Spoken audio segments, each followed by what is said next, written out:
आहे आणि आपण डिजिटल स्वदेशच्या या प्लॅटफॉर्मवर आपण वेगवेगळ्या विषयावर दररोज चर्चा करत असतो आणि आज आपण एक वेगळा विषय असा घेऊन आलेलो आहे की म्हणजे पोस्ट ऑफिस मार्फत राबवण्यात येणाऱ्या योजना. आपल्याला माहित आहे की प्रत्येक गावापर्यंत पोस्टमन आणि पोस्टाच्या ज्या काही योजना आहेत त्या प्रत्येक गावापर्यंत खेडोपाड्यापर्यंत पोहोचत असतात आणि आपल्याला माहित आहे की कुठली पण गोष्ट करायची असते बऱ्याच वेळा आपल्याला तालुक्याला जायला लागतं, पण अशा काही गोष्टी आहेत की त्या तुम्हाला तालुक्याला न जाता तुमच्या गावामध्येच पोस्टमन साहेब आहेत त्यांच्या माध्यमातून राबवू शकतात. आज आपल्या इथे आपण पोस्ट मार्फत राबवण्यात येणाऱ्या योजना याच्याविषयी माहिती घेणार आणि आपल्याला मार्गदर्शन करण्यासाठी आपल्या इथे अविनाश पाखरे सर आलेले आहेत. नमस्कार सर, मी तुमचं स्वागत करतो. नमस्कार. पाखरे सर अधीक्षक पोस्ट ऑफिसेस रायगड विभागाचे आपले प्रमुख आहेत आणि सगळ्यात महत्वाचं म्हणजे स्वदेश फाउंडेशन तर्फे जे जे काही कार्यक्रम चालू आहेत त्यांना सरांचं नियमित मार्गदर्शन लाभत असतं. तर मी विनंती करतो की सर आपल्या बरोबर स्वदेश फाउंडेशन काम करत रायगड आणि नाशिक जिल्ह्यामधील आपल्याला ग्रामविकास समितीचे सदस्य त्याचबरोबर स्वदेश फाउंडेशनचे कार्यकर्ते आहेत. तर सर आपल्याला सुरुवातीला आपण पोस्टामार्फत काय काय योजना राबवण्यात येतात त्याच्याविषयी माहिती देऊ आणि तुमची माहिती झाल्यानंतर सर मग आपण क्वेश्चन आन्सर म्हणजे लोकांचे काही प्रश्न असतील ते प्रश्नाचे आपण तुमच्या मार्फत उत्तर. तर सर मी तुम्हाला विनंती करतो की सर आपण आपलं सेशन सुरू करावं. Thank you sir.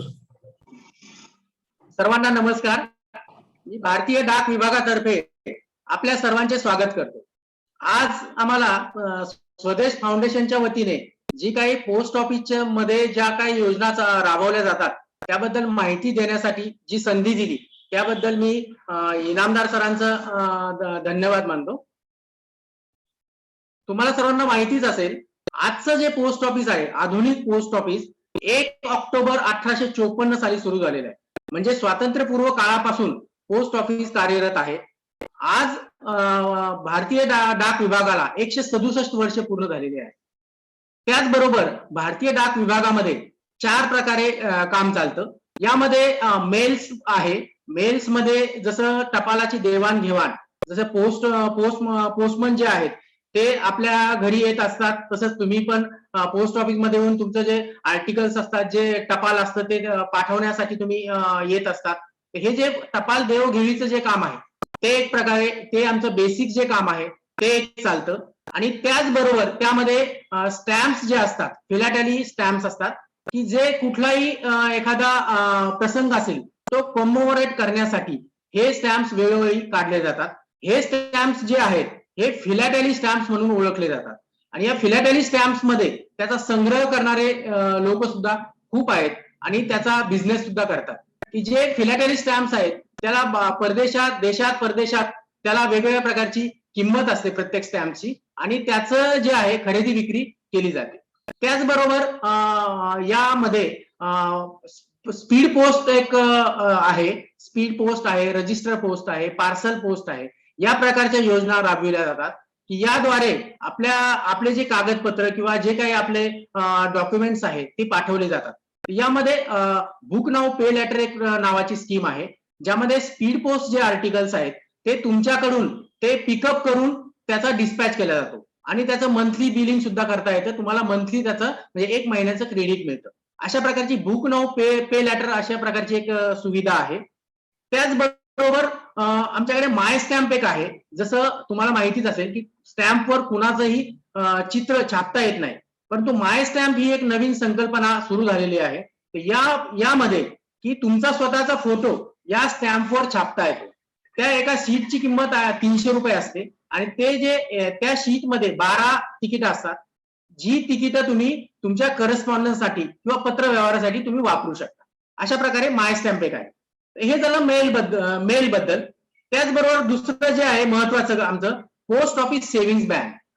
Post office savings bank मध्ये जसे बँकेमध्ये व्यवहार चालतात त्याच पद्धतीने पोस्ट ऑफिस मध्ये सुद्धा व्यवहार करतात आणि यामध्ये आमच्या जवळजवळ 12 प्रकारच्या योजना आहेत पोस्ट ऑफिसद्वारे चालवल्या जातात त्या की पोस्ट ऑफिस सेव्हिंग बँक म्हणून त्याला संबोधलं जातं. यामध्ये सर्वात प्रथम आहे post office saving bank. Post office saving bank जे आहे हे आमचं बेसिक अकाउंट असतं. ज्या अकाउंटला 4% व्याज असतं आणि हे अकाउंट 500 रुपये भरून हे अकाउंट उघडतायत. या अकाउंटला तुम्हाला एटीएम सुद्धा मिळतं, जे एटीएम आहे तर ते एटीएम तुम्हाला भारतातल्या कुठल्याही एटीएम मध्ये ते वापरता येतं, त्याचा उपयोग करता येतो. त्याच प्रकारे भारतीय डाक विभागाचे देखील एटीएम सुरू झालेले आहेत. आणि या पोस्ट ऑफिस सेव्हिंग बँकचं जे बेसिक अकाउंट आहे हे, तर हे अकाउंट, या अकाउंट मध्ये तुम्हाला इंटरनेट बँकिंगची सुविधा मिळते, मोबाईल बँकिंगची सुविधा मिळते, एटीएम कार्ड मिळतं. याचबरोबर जे इंडिया पोस्ट पेमेंट बँक आहे त्याच्याशी लिंक केल्यानंतर त्यामध्ये एनईएफटी सारखी सुविधा देखील तुम्हाला उपलब्ध करून घेता येते. या प्रकारे पोस्ट ऑफिस सेव्हिंग बँकेचं खातं असतं. याच्यामध्ये कुठल्याही प्रकारची मर्यादा नाही, तुम्ही कितीही पैसे त्याच्यामध्ये ठेवू शकतात. याला 4% व्याज, वर्षाला 4% व्याज मिळतं. याचबरोबर दुसरी जी योजना आहे 1 इयर टाइम डिपॉझिट, म्हणजे याला म्हणतात फिक्स डिपॉझिट ज्याला आपण म्हणू. याला 1 वर्षाची मुदत असते. यालाही कुठल्याही प्रकारचं लिमिट नाही, कितीही पैसे तुम्ही त्यामध्ये ठेवू शकता. याला 5.5% व्याज मिळतं वर्षाला. याला जर समजा तुम्ही वर्षासाठी 1 लाख रुपये गुंतवले असतील तर त्याची मॅच्युरिटी जी आहे 1,05,614 रुपये तुम्हाला वर्षाच्या शेवटी मिळतात. याचबरोबर 2 वर्षासाठी सुद्धा फिक्स डिपॉझिट असतं, 2 इयर टाइम डिपॉझिट म्हणतो आपण त्याला. यालाही 5.5% व्याजदर आहे. यामध्ये सुद्धा किती अमाऊंट ठेवायची याला लिमिट नाही. याचं सुद्धा जे मॅच्युरिटी आहे ते 1 लाख रुपये जर समजा तुम्ही 2 वर्षासाठी गुंतवले तर त्याच्यामध्ये त्याची मॅच्युरिटी वाली व्हॅल्यू 2 वर्षानंतर 1,11,228 रुपये मिळतात. त्याचप्रमाणे 3 इयर टाइम डिपॉझिट आहे. यामध्ये 3 वर्षासाठी तुम्ही पैसे गुंतवू शकता. याला देखील 5.5% व्याजदर आहे. यालाही कुठल्याही अमाऊंटचं लिमिट नाही. याच्यामध्ये 1 लाख रुपये जर तुम्ही गुंतवले 3 वर्षासाठी तर त्याला 3 वर्षानंतर 1,16,842 रुपये मिळतात. याचबरोबर चौथी जी आहे याला 5 इयर टीडी म्हणतात, म्हणजे 5 वर्षाची मुदत ठेव योजना. याच्यामध्ये 6.7% व्याजदर मिळतं. यालाही अमाऊंटची कुठलीही मर्यादा नाही. यामध्ये जर समजा तुम्ही 1 लाख रुपये गुंतवले असतील तर 5 वर्षानंतर तुम्हाला 1,34,950 रुपये मिळतात.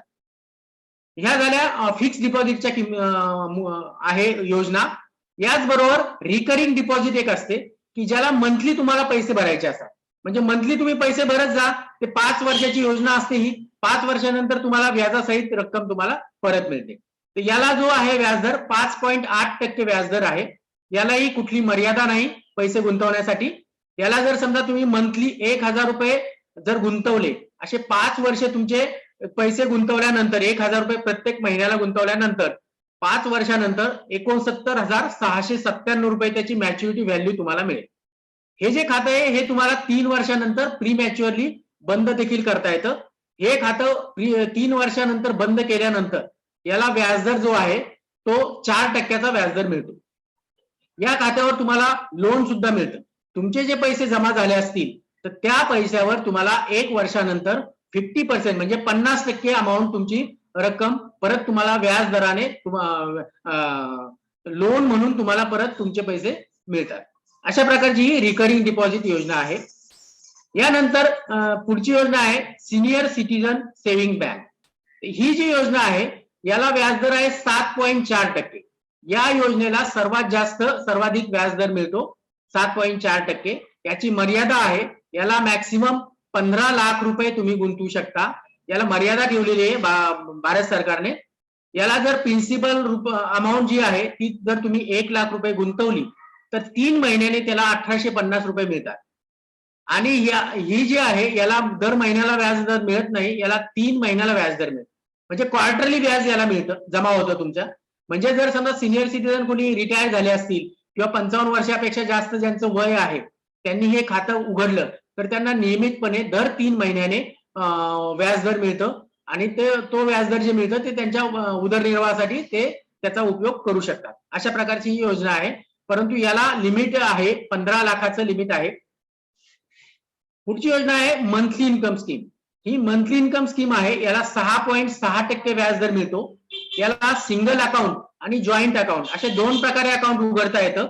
सिंगल अकाउंट जर असेल तर याला 4.5 लाख रुपयाची मर्यादा आहे आणि जॉईंट अकाउंट जर असेल तर 9 लाख रुपयाची मर्यादा आहे.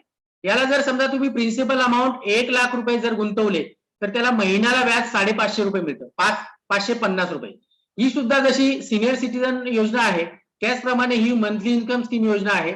याला एक रकमी तुम्हाला रक्कम गुंतवायची आहे आणि त्याचं व्याज जे आहे ते प्रत्येक महिन्याला तुम्हाला व्याज त्याचं मिळणार आहे. अशा प्रकारची ही योजना आहे. याला 550 रुपये 1 लाखासाठी प्रत्येक महिन्याला मिळणार आहे. त्यानंतर पुढची योजना आहे नॅशनल सेव्हिंग स्कीम, ज्याला म्हणतो आपण राष्ट्रीय बचत प्रमाणपत्र. याच्यामध्ये 6.8% व्याजदर आहे याच्यामध्ये. यालाही कुठल्याही प्रकारची मर्यादा नाही. याला कितीही प्रमाणात तुम्ही कितीही रक्कम तुम्ही त्यामध्ये गुंतवू शकता. याला जे आहे याला 1 लाख रुपये जर प्रिन्सिपल तुम्ही अमाऊंट गुंतवली 5 वर्षासाठी तर याला मुदतीअंती 1,38,950 रुपये मिळतात 5 वर्षानंतर. अशा प्रकारची योजना आहे. याला ATC अंडर म्हणजे इन्कम टॅक्स रिबेट देखील मिळतं याच्यामध्ये. नंतर दुसरी आहे पब्लिक प्रॉव्हिडंट फंड. यामध्ये PPF याला ज्याला आपण म्हणतो, या योजनेला 7.1% व्याजदर आहे. याला प्रत्येक वर्षाचं लिमिट ठरवून दिलेलं आहे. याला 1.5 लाखापर्यंतची मर्यादा आहे की जे वर्षाला तुम्ही रक्कम गुंतवू शकता. म्हणजे वर्षातून एकदा तुम्ही एक रकमी एक वेळी गुंतवू शकता किंवा महिन्याला वर्षाचे 12 हप्त्यामध्ये तुम्ही जास्तीत जास्त 1.5 लाख रुपये त्याच्यामध्ये गुंतवू शकता. जर समजा तुम्ही 1 लाख रुपये दर वर्षाला गुंतवले तर तुम्हाला 15 वर्षाने 30,11,801 रुपये मिळतात. ही जी आहे 15 वर्षाची योजना आहे. ही देखील खूप चांगली योजना आहे. हिला चक्रवाढ दराने व्याज मिळतं. पब्लिक प्रॉव्हिडंट फंड सर्वात चांगली योजना आहे. त्याला 30 लाख रुपयापर्यंत तुम्हाला परतावा त्याचा मिळू शकतो जर समजा वर्षाला 1 लाख रुपये गुंतवले तर. नंतर पुढची योजना आहे किसान विकास पत्र. जशी राष्ट्रीय बचत प्रमाणपत्र NSC आहे त्याच प्रमाणे याला KVP ही योजना आहे, किसान विकास पत्र. याला 6.9% व्याजदर आहे. याला देखील याला मर्यादा कुठलीही नाहीये. याचे 10 वर्ष 4 महिन्याने डबल अमाऊंट होते. म्हणजे एकदा फिक्स तुम्ही अमाऊंट ठेवल्यानंतर 10 वर्ष 4 महिन्याने याची अमाऊंट रक्कम होते, दामदुप्पट रक्कम मिळते त्याची. नंतर आता नवीन 2015 पासून सुरू झालेली नवीन योजना आहे सुकन्या समृद्धी योजना. ही जी आहे ही फक्त 10 वर्षाच्या आतील मुलींसाठी ही योजना सुरू झालेली आहे.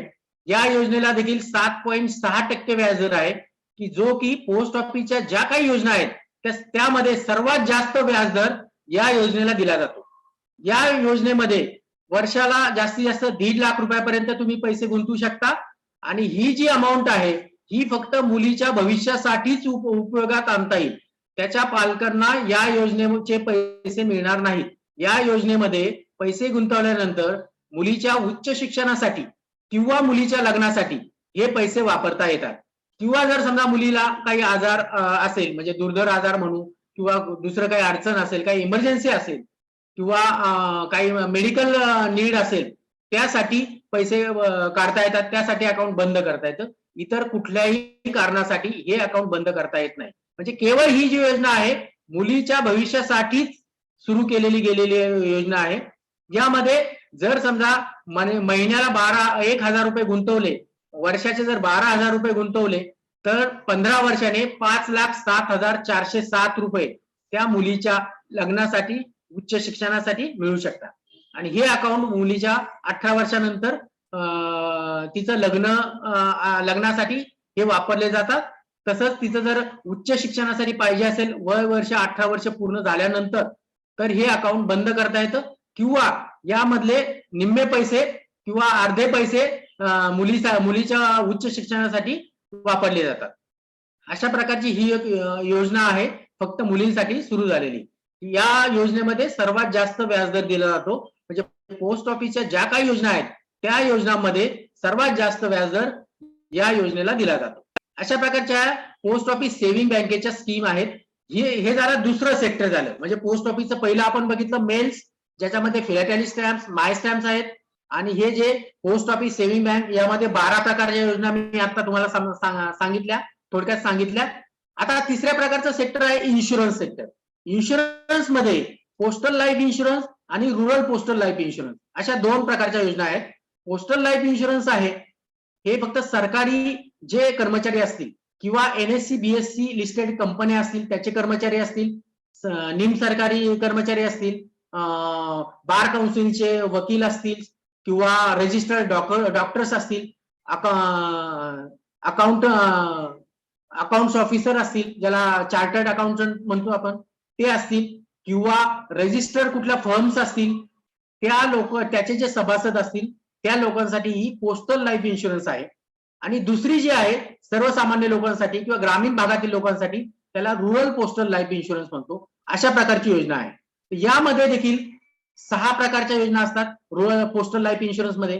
रुरल पोस्टल लाईफ इन्शुरन्स जी आहे भारत सरकारद्वारे चालवलेली एकमेव ही रुरल इन्शुरन्स योजना आहे. बाकीच्या ज्या इन्शुरन्स योजना आहेत जशी LIC आहे किंवा प्रायव्हेट इन्शुरन्स पॉलिसी आहेत त्या पूर्णपणे प्रायव्हेट आहे किंवा एका महामंडळाद्वारे चालवल्या जातात. परंतु पोस्टल लाईफ इन्शुरन्स जी आहे ही केवळ एक भारत सरकारद्वारे चालवली गेलेली योजना आहे.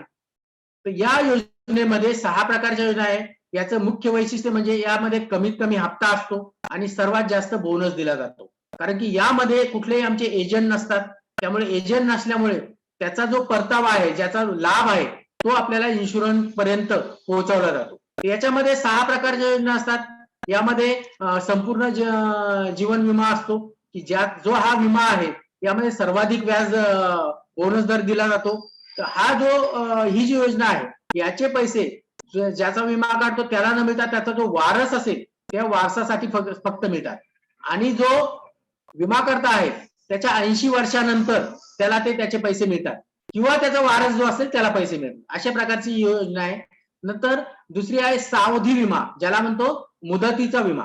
याचे जे पैसे आहेत तर ते विमाकर्त्याने जी मुदत ठरवून दिलेली असते त्या मुदतीअंती त्याला हे पैसे मिळत असतात. आणि जशी मुदत आहे त्या मुदतीप्रमाणे त्याचे पैसे, त्याचा अधिक लाभ त्याला मिळू शकतो. जसं सर्वात जास्त त्याचं जर मुदत असेल तर तेवढ्या जास्त प्रमाणात त्याचा बोनस मिळतो. जेवढं वय कमी असेल तेवढा हप्ता कमी बसतो. अशा प्रकारची ही योजना आहे. नंतर तिसरी आहे मनी बॅक पॉलिसी असते. तर ठराविक अंतराने त्याचे मनी बॅक पॉलिसी म्हणजे मनी बॅक त्याचे पैसे मिळत असतात. ठराविक अंतराने पैसे रिटर्न परतावा त्याचा मिळत असतो. अशा प्रकारची योजना आहे. चौथी जो आहे योजना आहे युगल सुरक्षा योजना, ज्याला म्हणतात की ज्याला नवरा आणि बायको दोघांच्या वयाचं रेशो काढून याचं वय ठरवलं जातं आणि त्याप्रमाणे ही योजनेमध्ये भाग घेता येतो. यामध्ये कुठल्याही एका जोडीदाराचा जर समजा आकस्मिक किंवा काही कारणाने जर मृत्यू झाला तर त्याचा जो दुसरा जोडीदार आहे त्याला पूर्ण त्या योजनेचा लाभ मिळतो. व्याज बोनस सहित त्याचा परतावा मिळत असतो. अशा प्रकारची योजना आहे. नंतर 6वी जी योजना आहे त्यामध्ये कन्व्हर्टिबल होल लाईफ इन्शुरन्स ज्याला म्हणतो आपण, म्हणजे होल लाईफ जे संपूर्ण जीवन विमा आहे तर त्याच्यामध्ये ती योजना जी आहे ती फक्त वारसाला मिळते. परंतु या योजनेमध्ये ती योजनामध्ये बदल करून त्याचे पैसे तुम्हाला मिळू शकतात. अशा प्रकारचे 6 प्रकारच्या विमा योजना आहेत. याचा देखील सर्वात जास्त लोकांनी फायदा घ्यावा, कारण की ही एकमेव योजना आहे की जी भारत सरकारद्वारे चालवली जाते आणि त्याचा जो लाभ आहे तो लाभ ग्रामीण भागातील जनतेपर्यंत पोहोचवला जातो. अशा प्रकारची योजना आहे. या झाल्या 3 प्रकारचे सेक्टर झाले. पहिलं आपण बघितलं मेल सेक्शन, दुसरं बघितलं पोस्ट ऑफिस सेव्हिंग बँक, तिसरं बघितलं इन्शुरन्स सेक्टर आणि आता चौथं जे आहे मिसलेनियस ज्याला म्हणूया. यामध्ये बाकीचे जे आहेत ते कव्हर केले जातात. याच्यामध्ये आहे गोल्ड बॉन्ड आहे. गोल्ड बॉन्ड पोस्ट ऑफिस द्वारे विकले जातात. नंतर आधारचे जे आहे आधार अपडेशन आहे, आधारचं नवीन एनरोलमेंट आहे ते केलं जातं. नंतर गंगाजल जे आहे गंगाजलची विक्री केली जाते. नंतर कॉमन सर्व्हिस सेंटर चालवलं जातं. कॉमन सर्व्हिस सेंटर म्हणजे यामध्ये सर्व प्रकारच्या ज्या योजना आहेत, म्हणजे जसं फ्लाईटच्या तिकीट बुकिंग पासून रेल्वेचं तिकीट बुकिंग असेल, नंतर DTH रिचार्ज असेल, मोबाईल रिचार्ज असेल, नंतर तुमचं गॅस बिल भरायचं असेल, मोबाईल बिल भरायचं असेल, MSEBचं इलेक्ट्रिसिटी बिल भरायचे असेल, अशा वेगवेगळ्या प्रकारच्या जे बिल भरण्याचं हे आहे त्या प्रकारचं काम यामध्ये स्वीकारलं जातं. CSC म्हणतात त्याला, कॉमन सर्व्हिस सेंटर, याच्याद्वारे काम केलं जातं. नंतर दुसरं आहे POPSK, पोस्ट ऑफिस पासपोर्ट सेवा केंद्र. याच्यामध्ये पोस्ट ऑफिस द्वारा पासपोर्ट तुमचा काढून दिला जातो. हे फक्त जिल्ह्याच्या ठिकाणी आणि ठराविक ठिकाणी ही सुविधा दिलेली असते. जशी रायगडमध्ये अजून सुरू झालेली नाही, परंतु लवकरच 1 महिन्यापर्यंत ही सुविधा सुरू होणार आहे अलिबागला. त्याचा सर्वांनी लाभ घ्यावा. नंतर आहे सोशल सिक्युरिटी स्कीम.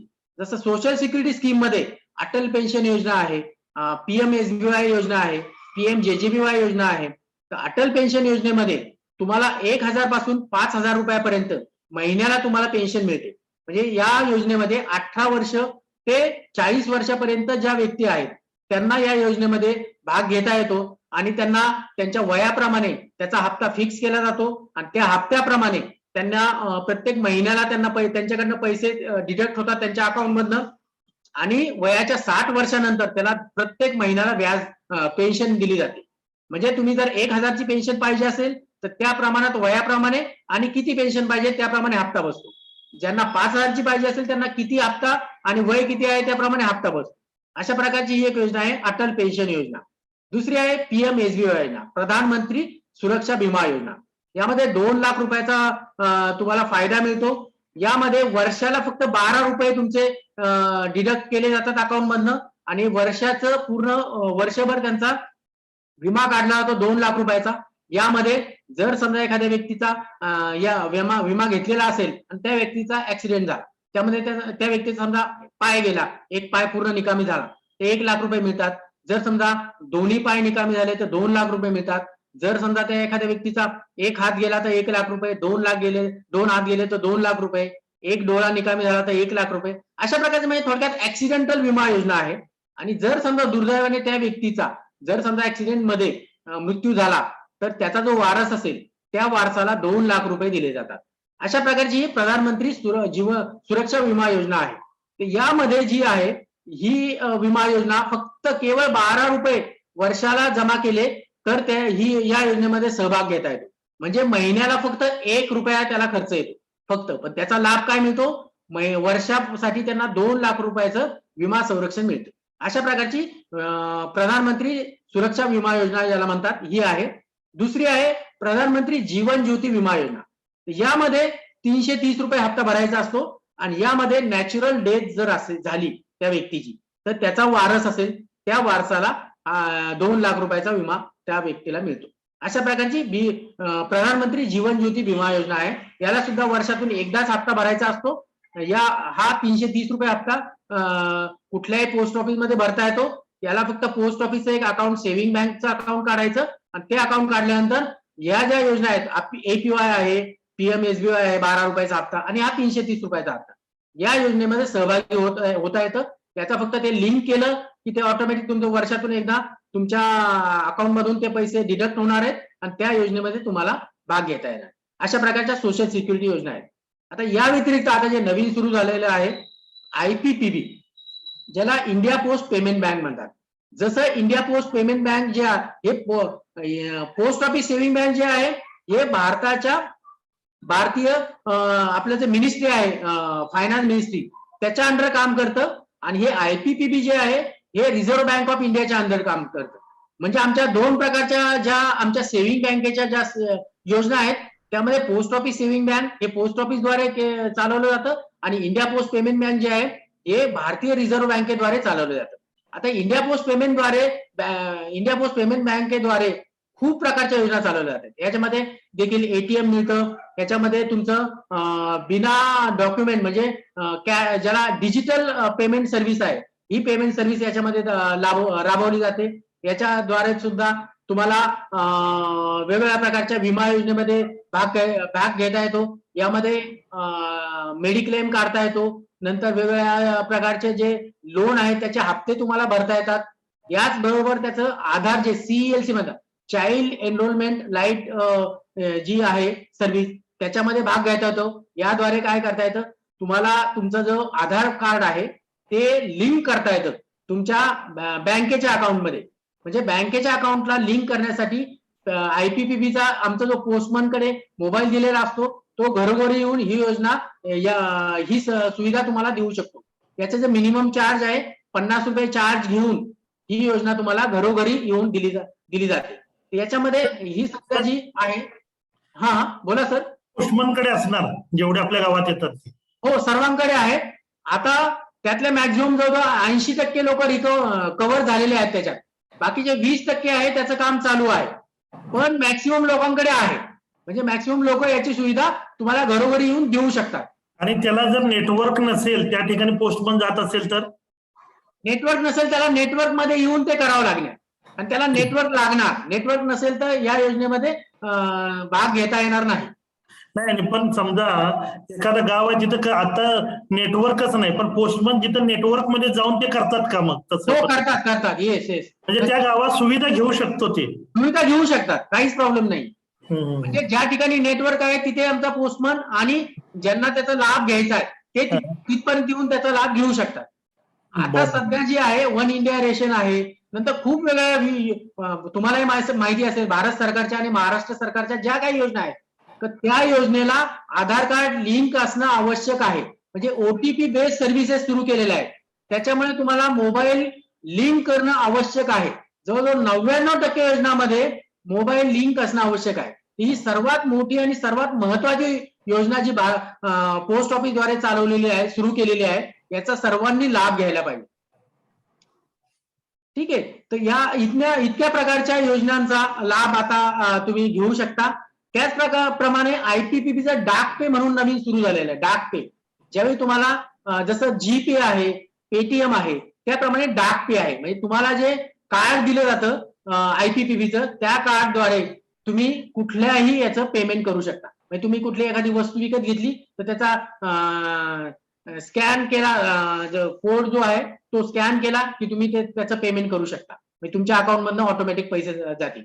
तर अशा प्रकारची सुविधा पोस्ट ऑफिसने सुरू केलेली आहे. तर अशा प्रकारच्या इतक्या पोस्ट ऑफिसने सुरू केलेल्या योजना आहेत. आणि तुम्हाला माहितीच आहे पोस्ट ऑफिसमध्ये पूर्ण भारतभरमध्ये 1,56,000 ब्रँचेस आहेत आमच्या. 1,56,000. पहिली काय योजना सांगितली ते परत सांगू शकता का तुम्ही? कुठली योजना? आता जी सांगितली पोस्टमॅन घरी येऊन करू शकतो, लिंक करू शकतो एक.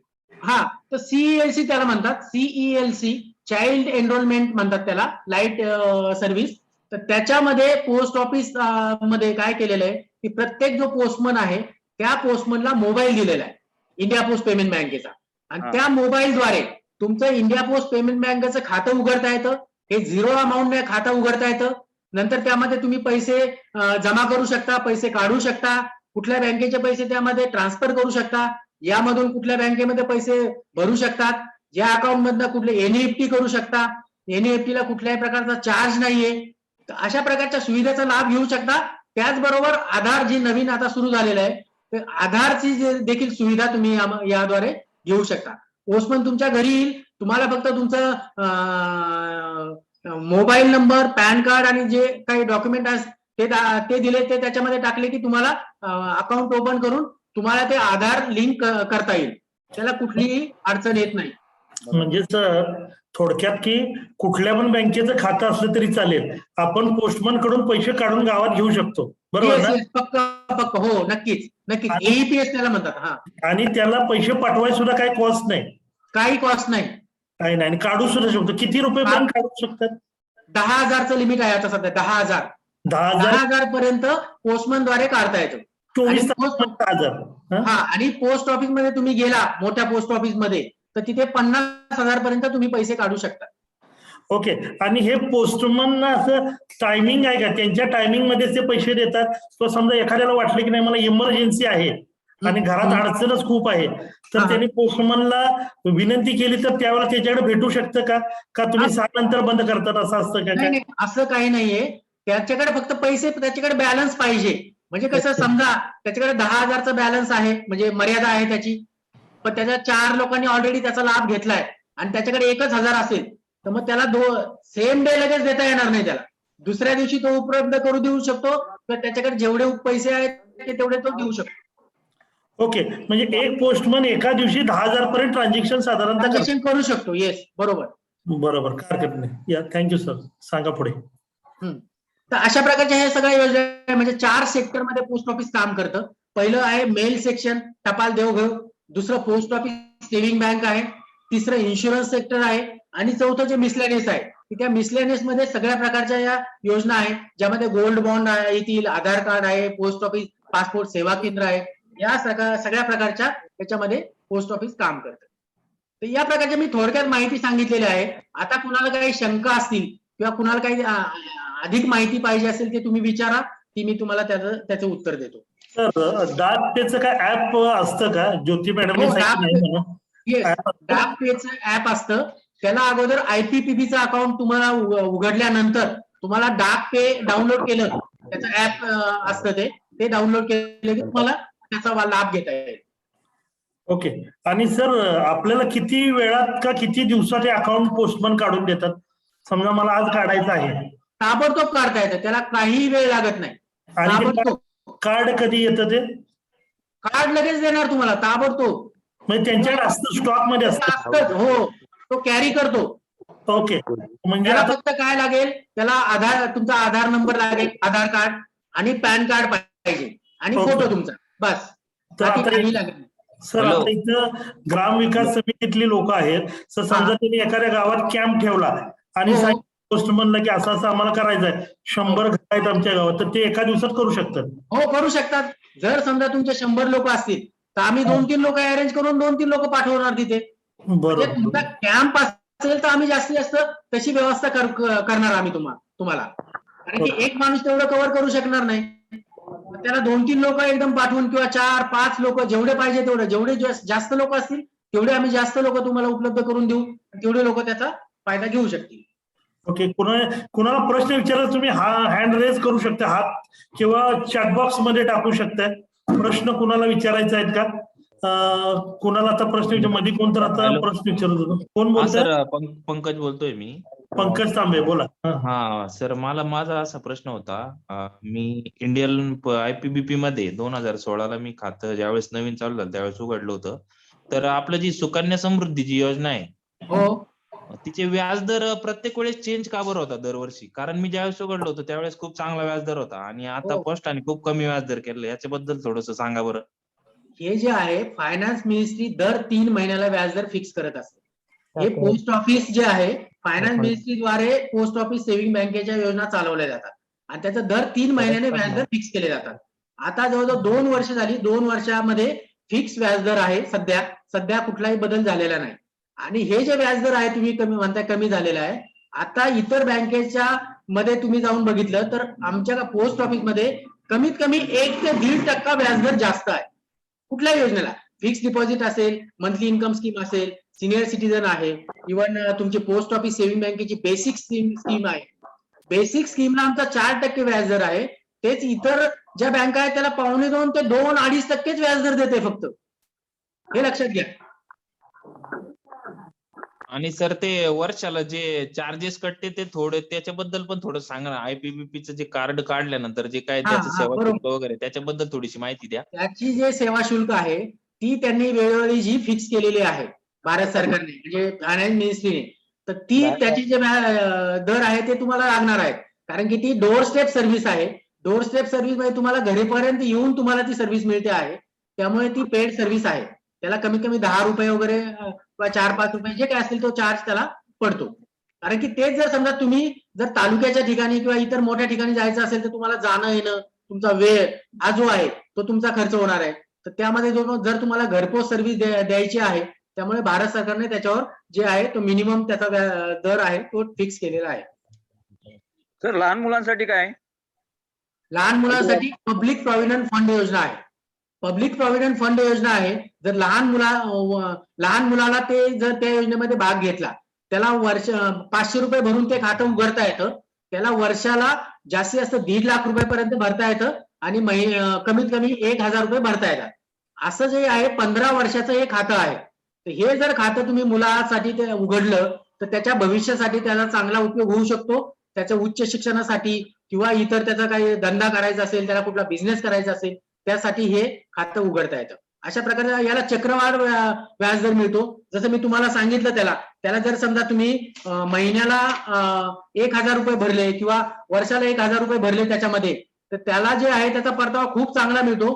15 वर्षाने 30 लाख रुपये 11,000 मिळतात त्याला. 30,11,000 इतके चांगल्या प्रकारे त्याला व्याजदर आहे. तर सर्वात चांगली योजना आहे पब्लिक प्रॉव्हिडंट फंड.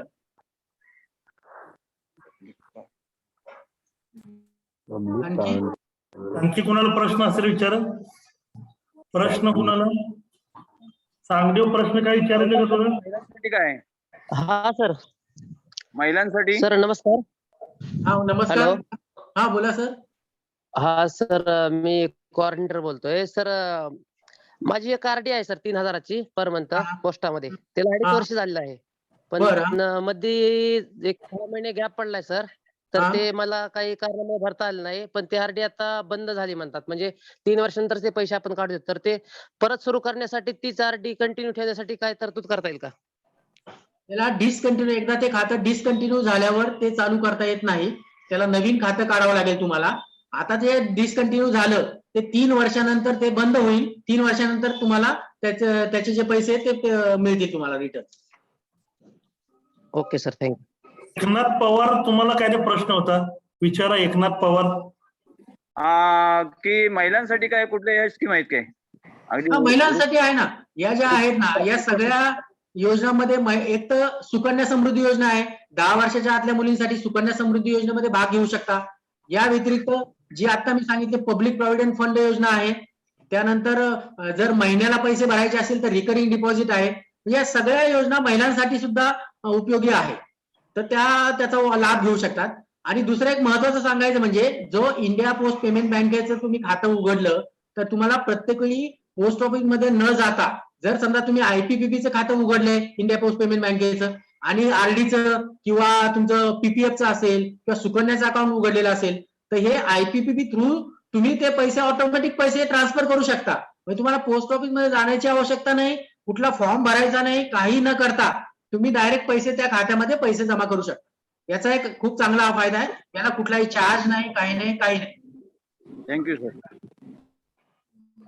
धन्यवाद. आणखी कोणाला काय प्रश्न आहेत का? प्रश्न असेल तर विचारा. सर हा माय स्टॅम्प आहे. माय स्टॅम्प आपलं पोस्टमन सुद्धा करून देतील का आपल्याला? नाही, त्याला मोठ्या ऑफिस मध्ये यावं लागेल तुम्हाला. इव्हन तुम्ही तुमचं डिझाईन दिलं किंवा फोटो जरी पाठवून दिला तरी आम्ही हेड ऑफिस वरनं तयार करून तुम्हाला पाठवू शकतो. इव्हन सर तुमचं स्वदेश फाउंडेशनचा जो लोगो आहे त्या लोगोचा सुद्धा स्टॅम्प तयार करता येईल. ओके. आणि तो तुमचा जो करस्पॉन्डन्स आहे त्या करस्पॉन्डन्स साठी तुम्ही ते वापरू शकता. Okay, very good. छान छान. खूप चांगलं आहे.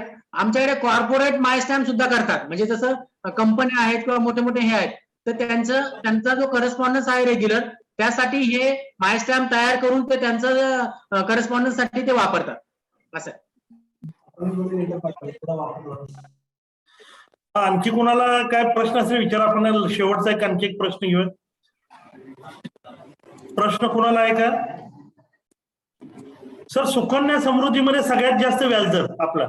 येस. आणि बाकी ज्या सोशल सिक्युरिटीच्या स्कीम आहेत त्या सगळ्या स्कीम साठी तुम्ही काम करता. म्हणजे छोटे इन्शुरन्स जे आहेत ते. येस येस बरोबर. ओके, ते म्हणजे पोस्टमन करतात ते. त्यांना करतात. सांगितलं गावात गेले तर होऊ शकतात ते सगळं. त्यांचा एक फॉर्म असतो, तो फॉर्म फक्त भरून द्यायचा. त्याला फक्त काय लागणार, बेसिक फक्त सेव्हिंगचा अकाउंट लागेल. सेव्हिंगचा अकाउंट एक लागेल, त्यातनं ते पैसे वर्षाला ऑटोमॅटिक डिडक्ट होते. कुठल्या पण बँकेत असलं चालतंय? नाही, पोस्ट ऑफिसचं अकाउंट पाहिजे. पोस्ट ऑफिसच पाहिजे. पोस्ट ऑफिसचं अकाउंट पाहिजे. पोस्ट ऑफिसचं सेव्हिंग अकाउंट काढा काय किती पैसे लागतात सर? 500 रुपयाने अकाउंट उघडता येतं. आणि ते पोस्टमन सुद्धा ओपन करून देऊ शकतात. पोस्टमन सुद्धा ओपन करून देऊ शकतात. इव्हन त्या अकाउंटला तुम्हाला जर तालुक्याच्या ठिकाणी किंवा मोठं ऑफिस असेल त्या ठिकाणी तुम्हाला चेकची सुविधा मिळते. इंटरनेट बँकिंग आहे आणि कोर बँकिंग झाल्यामुळे भारतात कुठेही तुमचं ते खातं ऑपरेट करू शकता. म्हणजे समजा आज इथं आहे तुम्ही जर समजा आंध्र प्रदेशमध्ये उद्या ट्रान्सफर होऊन गेली तर तिथलं जे पोस्ट ऑफिस आहे तिथे सुद्धा तुम्ही हे अकाउंट ऑपरेट करू शकता. Okay, yes. खूपच छान माहिती सर. म्हणजे एवढी डिटेल मध्ये माहिती आम्हाला सुद्धा माहित नव्हती की आपल्या गावामध्ये जे पोस्ट ऑफिस असतं पोस्ट ऑफिस मध्ये एवढ्या सगळ्या योजना राबवून येतात. तर आता आपण काय करू की आमचे स्वदेश फाउंडेशनचे कार्यकर्ते आणि गाव विकास समिती आपली आहे स्वदेशची मिळून आपण काम करू. रायगडमध्ये करू आणि नाशिकमध्ये ते त्या ठिकाणी जे काय आपले अधिकारी पोस्ट विभागातले आहेत त्यांच्याबरोबर सुद्धा आम्ही तिकडे काम करतो. ज्याद्वारे पोस्टाच्या जास्तीत जास्त ज्या योजना आहेत त्या जास्तीत जास्त लोकांपर्यंत पोहोचवण्यासाठी मदत होऊ शकते. आणि भविष्यामध्ये असंच सर तुम्ही आम्हाला मदत करावी. ज्या ज्या वेळा लागेल त्यावेळा आम्ही तुम्हाला भेटा येऊ आणि तुमची मदत घेऊ. आज तुम्ही वेळात वेळ काढून आमच्या इथे आमच्या सर्व लोकांना तुम्ही मार्गदर्शन केलं तर त्याबद्दल स्वदेश फाउंडेशनचं तर्फे आम्ही तुमचं आभार मानतो आणि आमच्या डिजिटल स्वदेश टीम तर्फे सुद्धा आणि इथं उपस्थित असलेल्या सर्व ग्रामस्थांच्या तर्फे सुद्धा मी तुमचा आभार मानतो आणि उपस्थित असणाऱ्या सर्वांचं मी डिजिटल स्वदेश आणि स्वदेश फाउंडेशनच्या वतीनं आभार मानतो आणि तुमचे जे काही प्रश्न असतात ते तुम्ही स्वदेश फाउंडेशनच्या कार्यकर्त्यांच्याकडे पाठवा, याद्वारे आपण ठाकरे सरांच्याकडनं त्या प्रश्नाचे उत्तर जर आम्हाला देता आलं नाही तर त्यांच्याकडनं सरांच्याकडनं घेऊ आणि भविष्यामध्ये आपण पुढच्या महिन्यापासूनच एक चांगलं पोस्ट ऑफिस आणि स्वदेश फाउंडेशनच्या मदतीने आपण काम आपल्या दोन्ही जिल्ह्यामध्ये उभा करू. एवढं बोलून सर मी आपली परवानगी घेऊन हा कार्यक्रम संपवतो. थँक्यू व्हेरी मच आपण सर्वजण उपस्थित राहिल्याबद्दल. Thank you very much sir. धन्यवाद. थँक्यू. अर्जुन. Yes sir.